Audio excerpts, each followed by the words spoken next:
Na aula de hoje, a gente vai discutir sobre forças intermoleculares, ou seja, aquelas forças que mantêm as moléculas unidas. E para a gente começar a aula, eu faço um questionamento.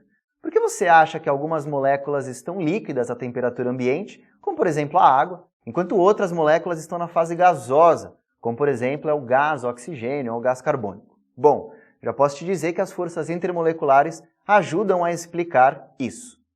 Antes de mais nada, a gente precisa diferenciar o que é uma força intermolecular de uma força intramolecular. A intramolecular é aquela força que existe dentro de uma molécula. Intra é dentro, molecular, molécula.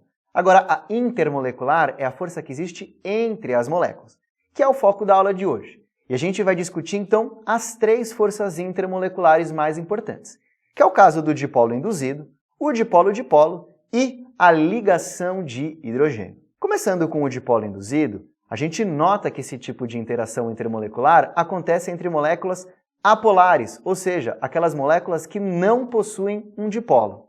E a gente vê que só existe uma atração entre uma molécula e outra, justamente porque a proximidade entre essas moléculas gera um polo instantâneo. Então, o outro nome deste tipo de força intermolecular, dipolo instantâneo, é uma outra possibilidade de nome que você pode encontrar aqui.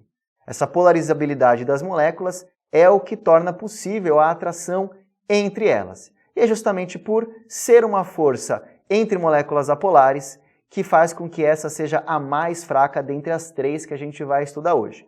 Então ela envolve gases, como por exemplo o gás oxigênio, o gás carbônico ou o gás metano. No caso do dipolo-dipolo, é um tipo de interação intermolecular que acontece entre moléculas polares, num geral. E a gente vê que a diferença de eletronegatividade que tem entre uns átomos de uma molécula faz com que surjam polos na molécula e o polo positivo de uma molécula é atraído pelo polo negativo de outra. Justamente por isso que é uma força mais forte do que a dipolo induzido, que foi aquela apresentada anteriormente. Então a gente tem casos aqui como o HCl, o HBr e o H2S, que são os ácidos clorídrico, bromídrico e sulfídrico.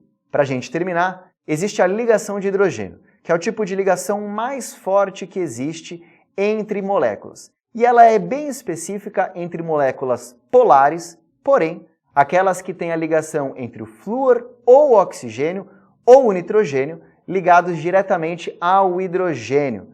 E por que ela é a mais forte?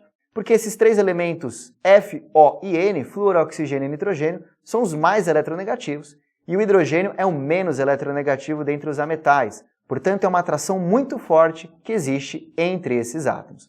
É justamente por isso que moléculas que realizam esse tipo de interação intermolecular tendem a ter altos pontos de ebulição quanto comparados a outras moléculas. Então, casos que a gente tem aqui é o HF, o ácido fluorídrico, ou a água, ou a amônia. E para a gente finalizar essa aula, tem um exemplo aqui em que a gente precisa escolher dentre as 5 substâncias aquela que apresenta o maior ponto de ebulição. Como a gente viu, ponto de ebulição depende da força intermolecular. O que tem maior ponto de ebulição é que tem a força intermolecular mais forte, ou seja, que tem que ter uma ligação de hidrogênio. No caso aqui, a única que apresenta a ligação de hidrogênio é a água, a alternativa 3.